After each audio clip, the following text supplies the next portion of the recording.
Welcome to Town Talk, the official podcast of Somerville, South Carolina, where we bring you the latest news and amazing guests here in the town of Somerville. And today, I'm extremely excited to finally bring in Councilwoman Tiffany Johnson-Wilson. How are you doing today? I'm great. I'm excited to be here too. Yes, I'm really excited to get you on. You just started in your new role as a councilwoman, so I think the community is really excited to just get to learn and more about you. So let's start there. Can you just tell me and the community a little bit more about yourself and what brought you here to Somerville? Oh, well, I'm born and raised here in Somerville. My family goes back all the way to the 1800s in Charleston, and they came over to Somerville in the late 1800s, where my grandfather's side worked on the first tea plantation in America. Oh, wow. That's cool. That's cool. Yeah. So, I've not lived anywhere else, and it's all I know. Even on my grandmother's side, both on my dad's side, she lived on the Indian reservation along the Ashley River. Really? So, the Coosawhatchee Indians, yeah. Wow, so your heritage goes all the way back in this area. Yep. That's incredible. I'm sure there's some really good family stories at Thanksgiving. Well, I actually had to be the one to discover all of this Really? for the family. Wow. I've always had a love for history and architecture, and which kind of brought me to my career later on.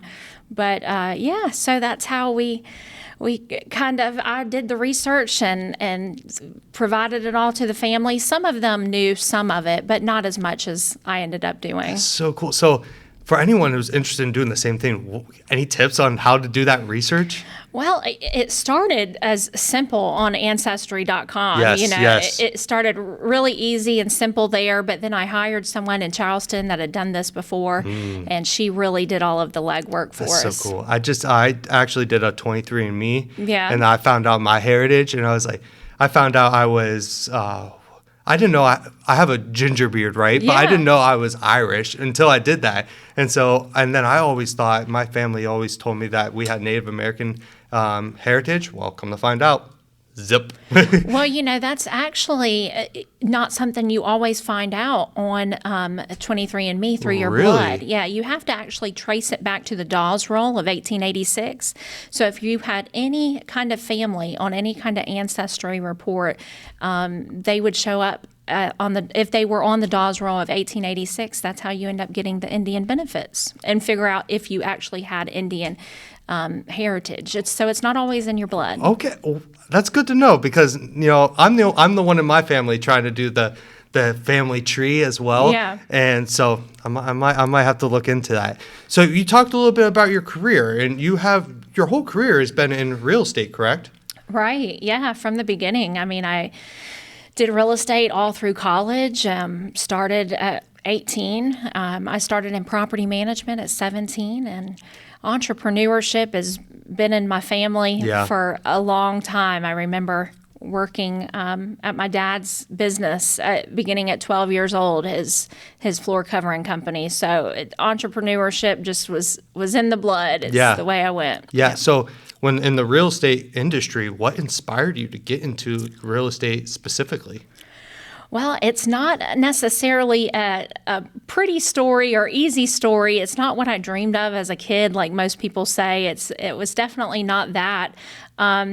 It started out, I got a job in property management, and to be honest with you, I seen realtors coming in there in really nice cars and thought, I want to do that while I go to college to become a doctor. And I stayed in college, finished several degrees, and decided I really liked it and didn't want to stop and was good at it. Yeah. And it gave me a good lifestyle, and I enjoyed it. So when you find something you love, you stick with it because it doesn't feel like work, right? When you do something you really, really love. So that's inspiring. Now, I did see that you were ranked in the top 3% of real estate agents. And so what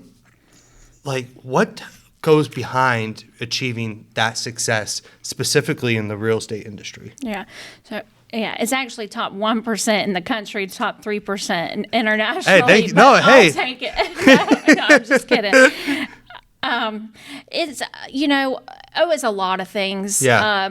A lot of hard work, doing the opposite of what everyone else was doing, not accepting failure, as an option. Yeah.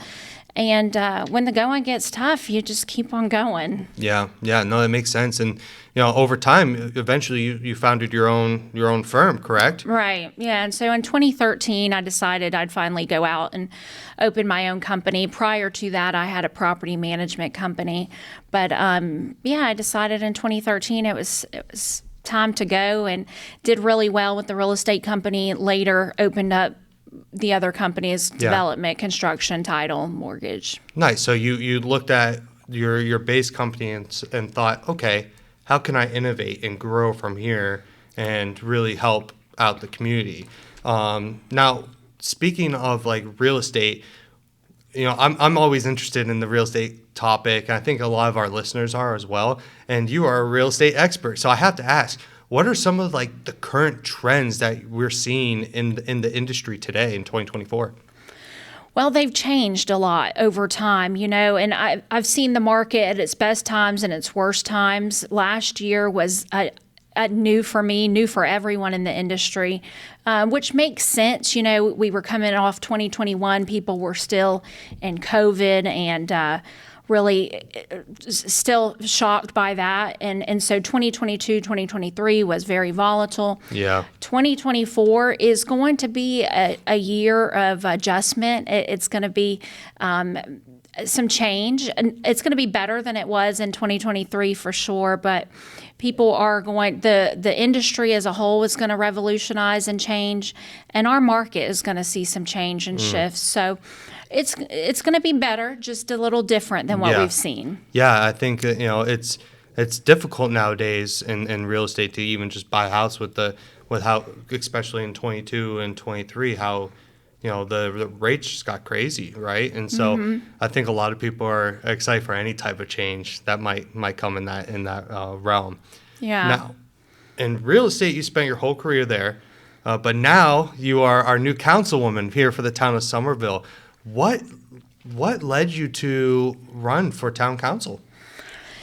Well, it's a combination of a lot of things, but I've never really been one to sit on the sidelines and not do anything. If I felt like I could help someone or something, or if I felt like someone was being done wrong, I never just sat by and watched. So I thought, I've got to do something. And, it was a lot of things, but, traffic was getting worse, overdevelopment was rampant, and our taxes were getting higher. And so I felt like it was time I needed to do something. I've always had a heart for service and the community. And it seems like something that comes from people who spend their careers in real estate. You do see that a lot because it is a service to the community type of role. Now, when it comes to that whole process, what was it like? Going through the whole, campaigning, the election season. What was that like? Because this was your first time going through it, right? Oh, yeah. I mean, I knew nothing about politics. Yeah. I spent day and night studying the political world. And it was a challenge. It was probably one of the biggest challenges, if not the biggest challenge I've ever been through, really. It's not anything like I expected, but it was still very rewarding. Yeah. I enjoyed meeting people, and I enjoyed learning of their issues even, and feeling like, I'm going to be able to help them in their situation, and I'm going to be able to make a difference, if for nothing else, but for those people. And I love that. And that's really cool that was in the forefront of your mind as you were going through that process, because I've never done it, but from what I've heard, it's grueling. It's tiresome. It's always difficult. So, now that you're on council and you're kind of starting, you're getting your feet wet in your role. One thing I'm interested in is, how are you looking to incorporate your career in real estate into your role as a councilwoman for the town? Yeah, good question. Well, I like to think that I look at everything from a strategic planning standpoint, and I think real estate has taught me really complex problem-solving skills. That, coupled with always standing behind excellent service, really caring, putting my heart into it, I think is is going to be ultimately what solves problems and gets things done. It's just the cherry on top, the real estate and development and planning experience. Yeah, no, I love that. And, real estate, you spend your whole career, talking with folks, helping them achieve, well, most of them, their dream home and their dream to buy a home. And so now you are in a role to help them. You got them into their home here in Somerville. Yeah. Now you can help them, navigate the bigger picture type of stuff here. Right, absolutely. Just making sure that community feel, that everyone has that community feel, and that they always feel like they've got good leadership, they've got someone in their corner, and that they have someone that really cares. So you are the councilwoman for District 2 specifically. And so when it comes to your district and how you're going to help your constituents within that district and everything like that, what are some of your top priorities for District 2 as you enter this new era of your career? Yeah. Well, number one is, and what it's been from the beginning of the campaign and what it will continue to be, is really first and foremost the constituent request. I mean, there's a lot of those out there. A lot of people felt like that their requests were going unheard, and I don't want them to feel that way with me. So I'm trying to get through all of those. It's a lot. And while I'm doing that, I'm also looking at ways to save money, more grant opportunities, and ways that we can really end up bringing Somerville together as a walkable, connected Somerville. Yeah, for sure. And I think everyone, when it comes to communication in that whole realm, everyone has, especially for a municipality, has the right to be heard and let their voices be heard. And we were just talking before the podcast, different things that we're looking at doing to even enhance that. Absolutely. And you can be looking out for that. There's some things we're working on there, but there's a lot of other things that we can continue to do and that we are looking at. So I think it is important. I'm glad you brought that up. Now, speaking of the long-term vision for Somerville, I know Mayor Touchberry is huge on vision and the vision of Somerville and this whole council is this. It's a big thing for this council. In your kind of opinion, what is some of your long-term vision aspirations for the town of Somerville? Yeah.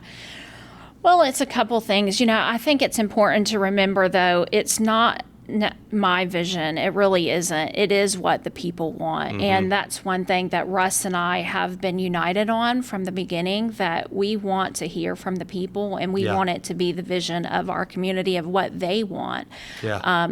But with that, I want to make sure that Somerville always has that community feel. We have to do a better job of preserving our downtown historic district. We need to make sure that each of our small communities, such as Nexton, such as Oak Brook, has their own little community feel as well. That all brings it together at the heart of Somerville, right here in the Low Country, here downtown. Yeah, and I think you're right. It's just kind of what the people and our constituents want for our town and what the future is going to be. Because I say this every time, this area is just going to continue to grow. And so how are we going to approach that growth? How are we going to, but also keep Somerville being Somerville? And I think that's important. That kind of transitions into my next question is, what are some things that you and council are looking at,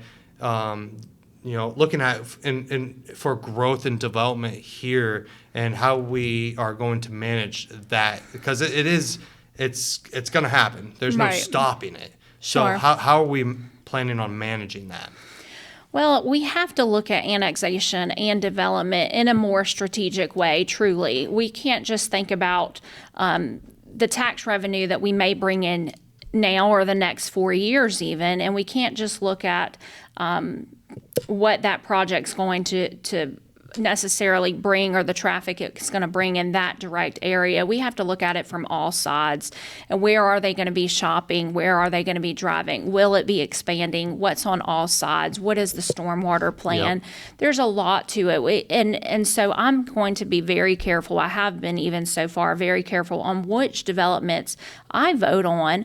I do believe in development. I own a development company, but I believe it must be very strategic, and I believe developers need to pay. They need to pay their fair share.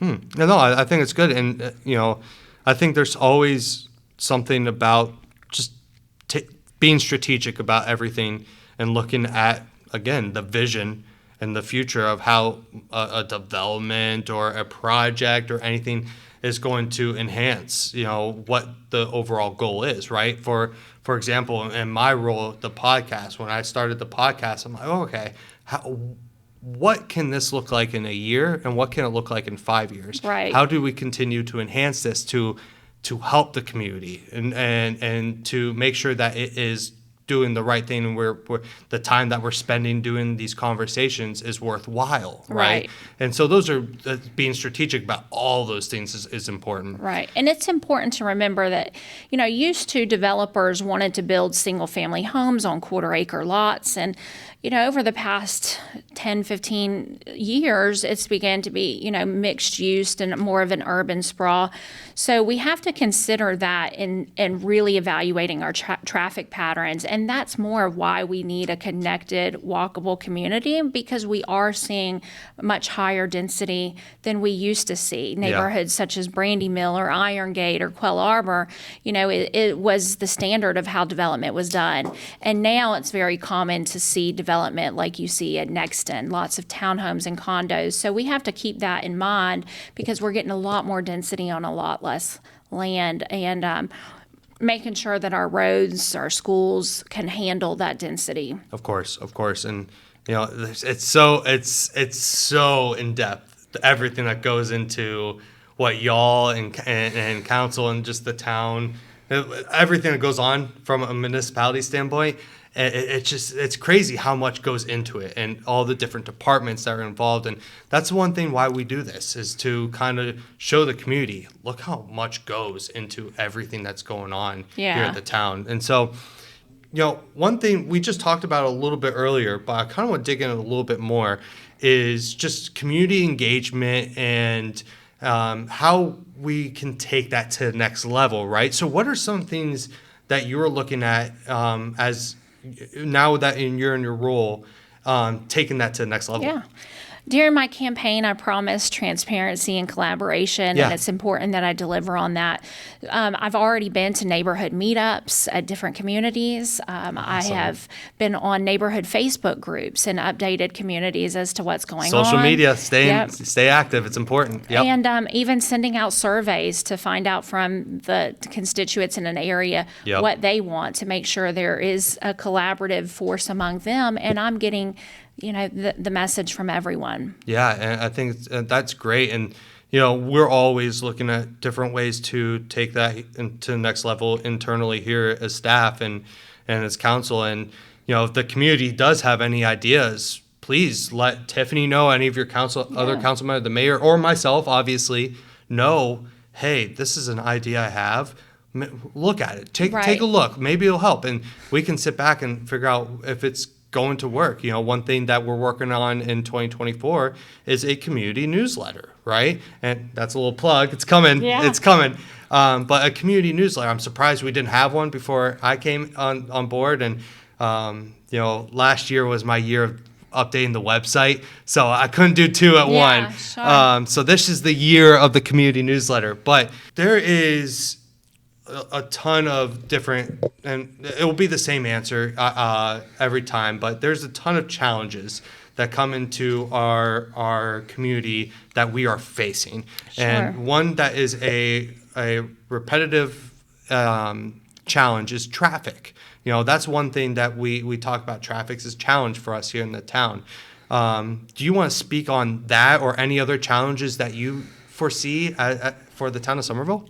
Yeah, well, traffic has been a challenge in Somerville for a very long time, For and the low country. right, It's crazy. yes, and it's only been getting worse.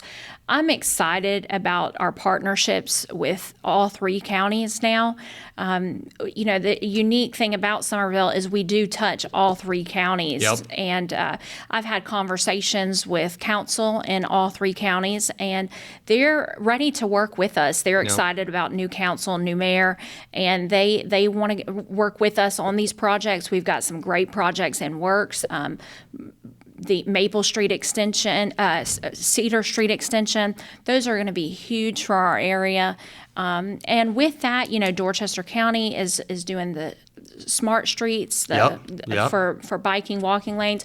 I believe that Somerville will end up taking on and that same approach and copying that. So I'm excited to see what we're going to do with that. I think over the next 4 years, we're going to see major improvements in the traffic, and there's already things that are getting started. Yeah, for sure. And I'm excited to see what you and council kind of come up with and what you guys do working with our counties that we're involved in and the community, and just kind of coming up with what our best plan of action, And so I'm looking forward to watching that happen. I want to switch gears a little bit. We were talking a little bit about your role as a councilwoman, and I know you're still getting your feet wet, so we'll continue. I'm sure we'll have you back on the podcast, so we'll dig in deeper on different topics, I'm sure, in the future. But one thing I want to talk about is just your thoughts for young professionals and other individuals who are starting their career in our community and beyond. What advice do you have for those folks? Because you have not only create a successful, business, but you also now are on council, and you've gotten yourself in these roles. And so what advice do you have for any of our young, because we have a lot here in Somerville too. We have a lot of young professionals, and they listen to this, and any wisdom that they can get, I think they would love it. Yeah. So what do you got? Oh, there's so much I could say. It starts with mindset. And I know so many people say that, but it really is important. Learning to meditate has been huge for me in my life. Really, really meditating, getting into the zone. I'm actually in the process of writing a book, 5 Meridians on the Circle of Success. And it touches on all those points of how you achieve overall success, and what that means. But it starts with really digging in and knowing yourself on a deeper level. Meditation, jumping right in and going for it. That's how you learn. Failure is part of success, truly. So don't overthink it. Don't doubt yourself. Believe in yourself. Learn to meditate and take yourself in that zone to figure out who you really are, what you really want, and go for it. That's awesome. I love that. And for anyone who is not familiar with meditation, do you have any advice on where to start? Is there like an app or a website they can start with, or where's the best place to start? Yeah, so I don't say an app or a website, but I do say nature. So Yes. I have built a secret garden for meditation, a shower that I built specifically for meditation. Yeah.